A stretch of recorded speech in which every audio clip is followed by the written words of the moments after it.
Hey, welcome back to my channel. In this video, I'm gonna talk about top 5 best mirrorless camera.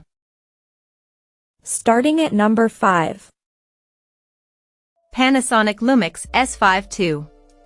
A worthy successor to one of our favorite video cameras, the Panasonic Lumix S52 improves on the S5's excellent precedent. Wieldy like its predecessor, we found it sturdy yet comfortable to handle during testing. Happily, its compact design doesn't compromise the physical controls. Like the S5, the S52 is ticketed as a hybrid, but video is where it excels.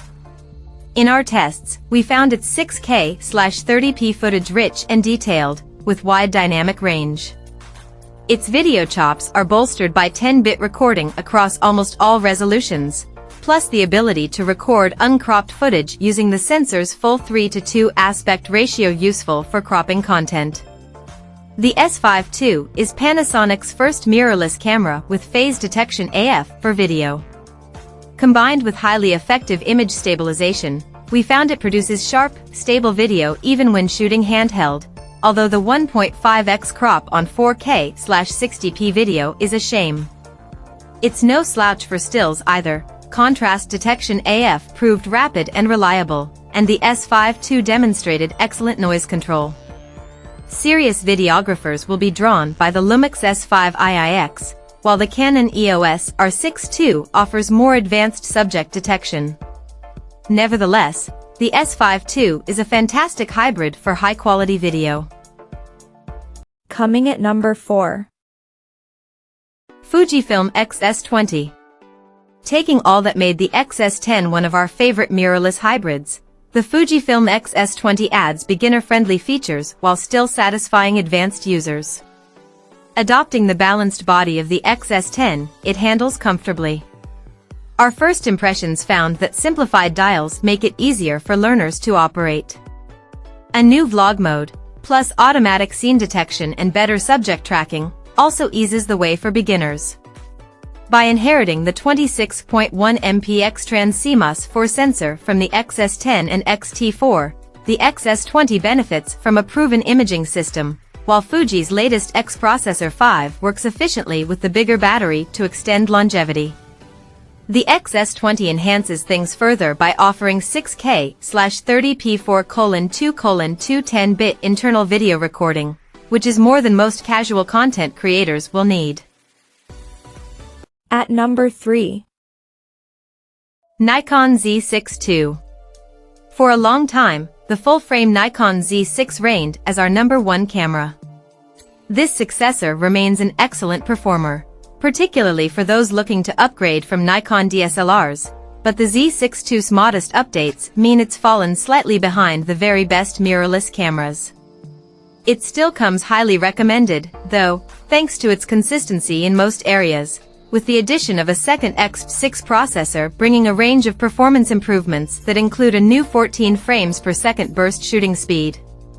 In our tests, we found the autofocus to be a significant improvement on the Nikon Z6, particularly with animal eye/face detection, and the Z6 II adds a much-needed UHS-2 SD card slot alongside the existing XQD/CF Express slot.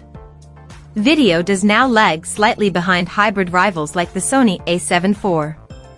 But with a tried-and-tested 24 MP full-frame BSI CMOS sensor, which delivers very good high ISO performance, and the best handling around, it fully deserves its place at the top table for photographers. Number 2 of my list. Canon EOS R7. The Canon EOS R7 is like one of the camera giant's full-frame EOS R cameras, only with a smaller APS-C sensor. For the price, it's impressively powerful, particularly if you're a fan of shooting wildlife or sports scenes. That's because it boasts 15 frames per second burst speeds, or 30 frames per second if you switch to the electronic shutter. Our tests found that the EOS R7 can indeed hit these speeds, though you don't get the deep buffers found on full-frame siblings like the EOS R6, so it can't sustain those speeds for quite as long. Beyond rattling off frames of speeding animals, the EOS R7 offers comfortable handling, Canon's latest subject tracking autofocus system and dual UHS-2 card slots, making it a camera that will also tempt pro EOS R series fans as a second body. The only downside? Canon has so far only made 2 native lenses for the EOS R7's APS-C sensor. More should be en route though, and you can always mount existing RF lenses or adapt older EF lenses from Canon's DSLRs while you wait. And number 1.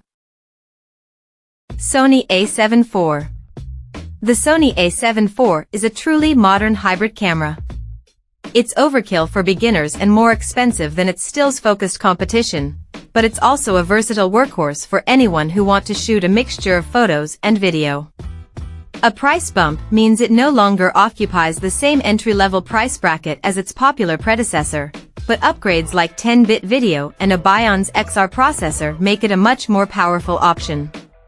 In our tests, we found the A7 IV to have class-leading autofocus skills, plus a seemingly endless buffer depth, which means the camera can almost indefinitely maintain its maximum burst speeds without any slowdown. When using a CF Express card, it swallowed 9 frames per second for over a minute, or 6 to 7 frames per second when continuously shooting RAW.